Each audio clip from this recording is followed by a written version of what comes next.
Hantavirus. Is this a sickness? Or a new way to control? Do you notice something? It feels like the same things keep happening in the world over and over again. A crisis. An outbreak. An emergency.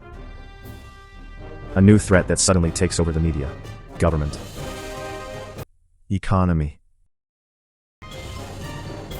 and even people's minds. And with every fear that spreads, a question slowly comes back. Who is benefiting? Not just with money. Not just with politics. But with power. Because fear can change people's actions faster than the truth. When people are scared, it's easier to obey. It's easier to control. Easier to monitor. And easier to accept systems they used to resist. And now, another name is popping up. Hantavirus. And for many, and it's like all those memories are coming back. Lockdowns. Fear. Media panic. Conflicting experts. Government rules. And a society slowly losing trust. But let's get this straight. This video is not meant to cause panic. It's also not here to throw out crazy conspiracy theories without proof. This is to ask a deeper question. In our modern world, are crises used to gain more control? And if fear is the best way to change society, have powerful groups learned how to profit from it? Before we start, comment below. Do you think the world is becoming freer? Or are we slowly being controlled?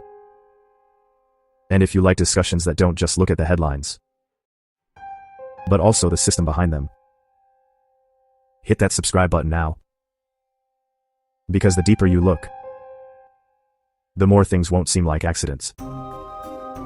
What exactly is hantavirus? Let's start with the facts.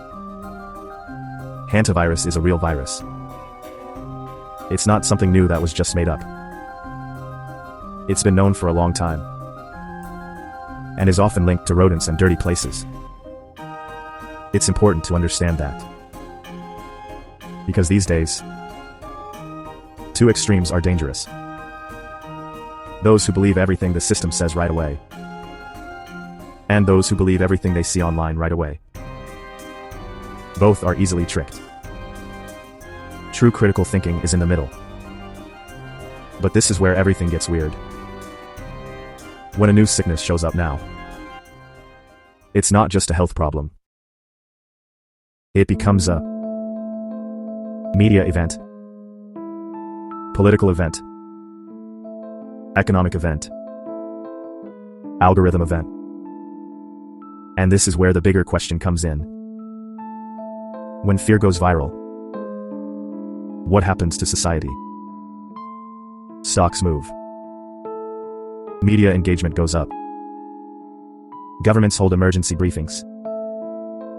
Tech companies increase monitoring.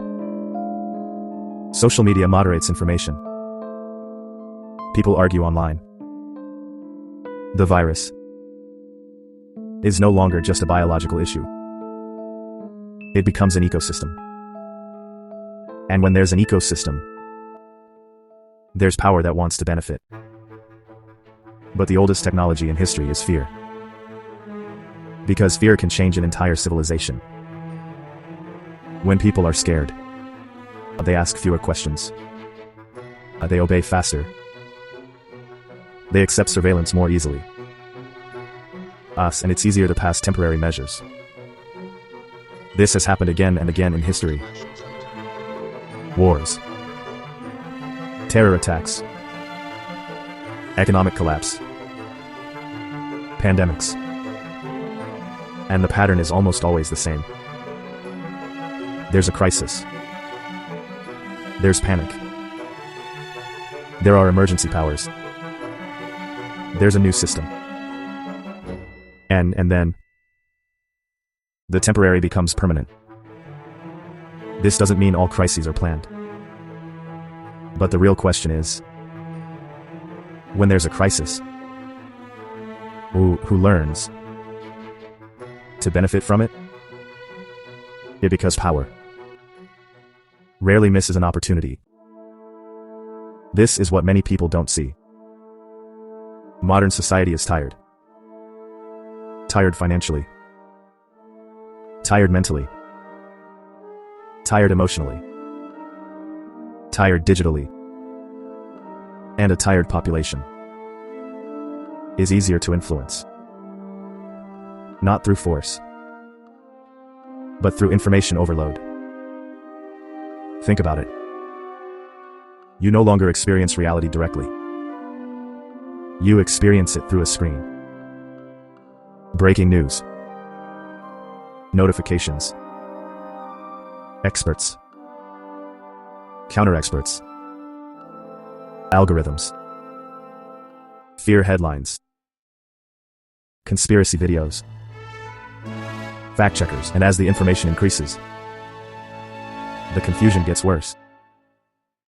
When people are confused, they no longer look for the truth. They just look for emotional comfort. And that's where controlling perception begins. Let's be direct. Is it possible for big institutions to use outbreaks for influence? Or profit? Not or control? Yes. And that's not a conspiracy anymore. History itself proves it. When there's an emergency, surveillance grows.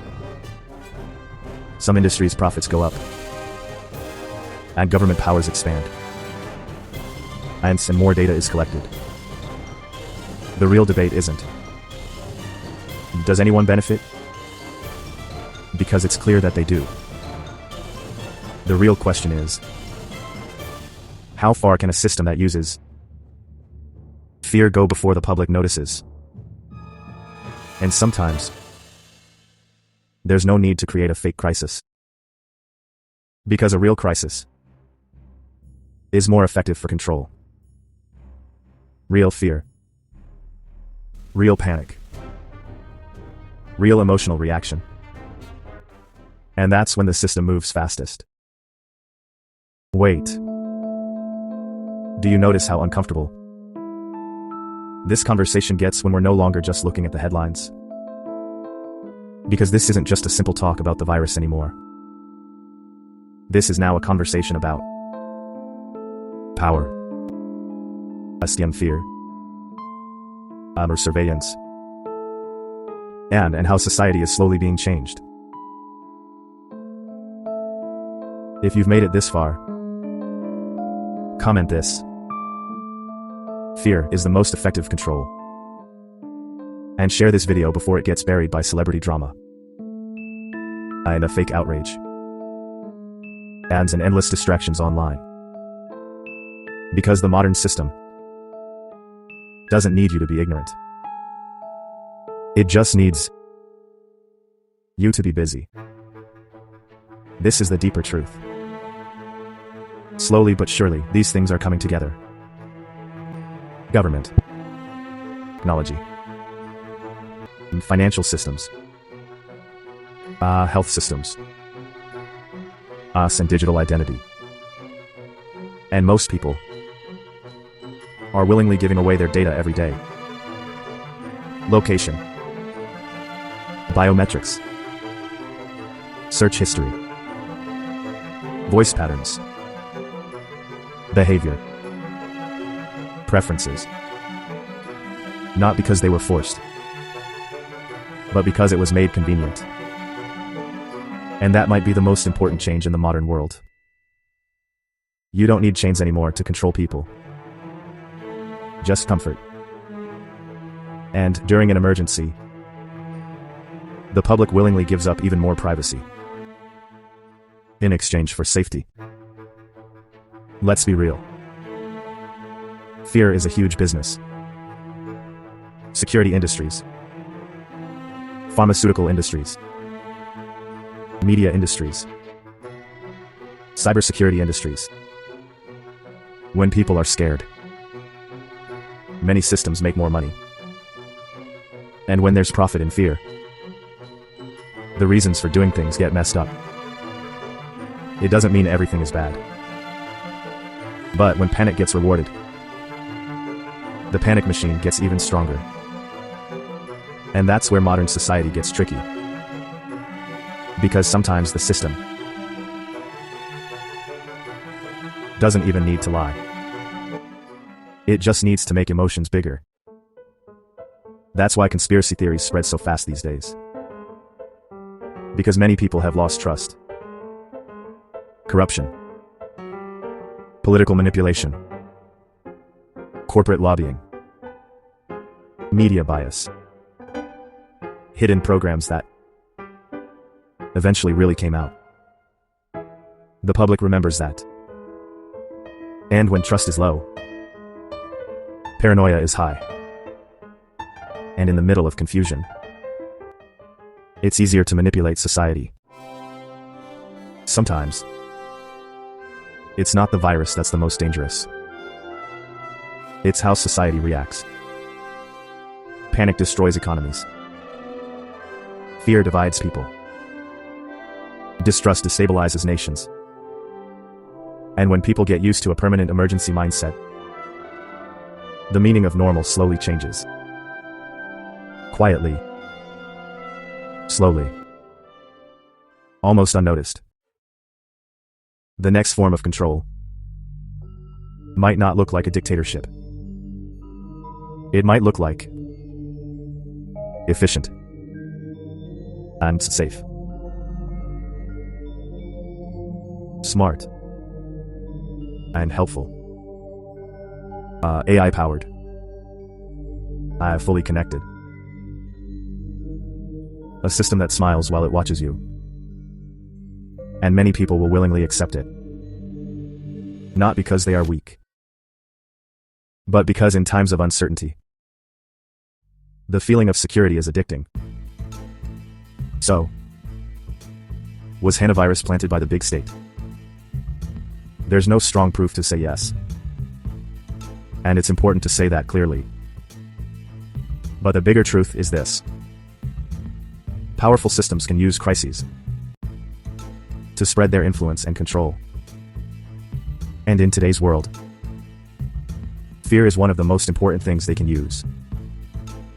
So every emergency should be looked at closely, not just believed without question, and not just rejected without question either. Looked at closely, because a society that stops asking questions slowly loses its freedom. Humanity's next big fight might not be about guns. It might be about perception, information, fear, and psychological control. So, the next time there's a new crisis, don't just ask, what's happening? Also ask, who benefits? What new system is expanding? And why does it seem like every fear comes with a new control? If this video made you think, share it. Not because you have to agree, but because it's important that some people are still willing to ask questions. Subscribe for deeper analysis on power, technology, surveillance, and the systems quietly shaping the modern world. And remember, the most powerful system isn't the one that controls your body.